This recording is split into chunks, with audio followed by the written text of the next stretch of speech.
Sherwin Bryce-Pease. Sherwin, you were saying before we got cut that the UN has made a statement, but very brief. Tell us more.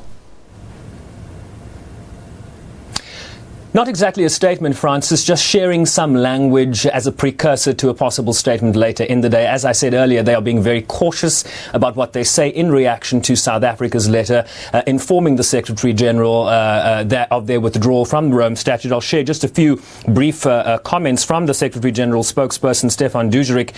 He says the Secretary-General will likely regret the decision. He will recall that South Africa played a significant role in the negotiations that created the International Criminal Court, and that they were one of the first signatories to the Rome Statute. A number of reactions from international NGOs and human rights organizations, among them Amnesty International, basically saying that the decision to leave the International Criminal Court is a deep betrayal of millions of victims worldwide. Human Rights Watch, South Africa's proposed withdrawal from the International Criminal Court shows a startling disregard for justice from a country long seen as a global leader on accountability for victims of the gravest crimes. And I think really basically confirming what our colleague Jack Parrock in Brussels was telling you in that piece before I came on. So a lot of condemnation, Sherwin, but I guess is it fair enough to say we won't expect condemnation from some of the most influential countries at the UN who themselves are not signatories to the Rome Statute?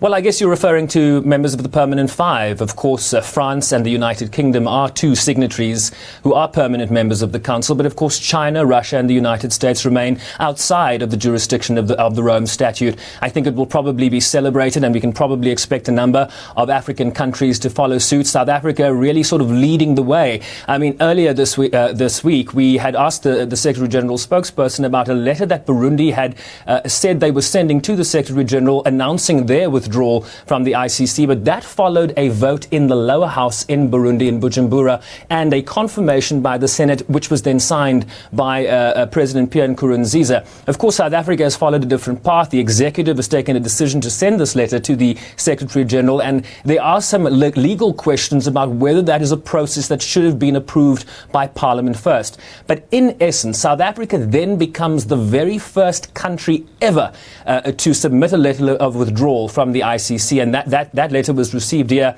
on October 19th. It will then take a year from that date of receipt for their removal or exit from the Rome Statute to take effect. Tell us a bit more. You walk the hallways of the UN. You were talking about African countries that may follow suit. Is that the talk, that we are following Burundi and several countries could be next? Well, this hasn't necessarily been the talk at the United Nations. I think it's been the talk at the African Union. It's been the talk in Kenya. It's been the talk among African countries. And there has been a decision by the African Union not to enforce certain statutes under the Rome Statute, for example, the arrest of heads of state. And we saw an example of that play out in Johannesburg at the AU summit in the middle of last year. So I think this is very much an African decision. South Africa is getting ahead of the herd, as it were. And so we can certainly expect more. But there will be some resistance to this. I mean, the European countries are dead against this.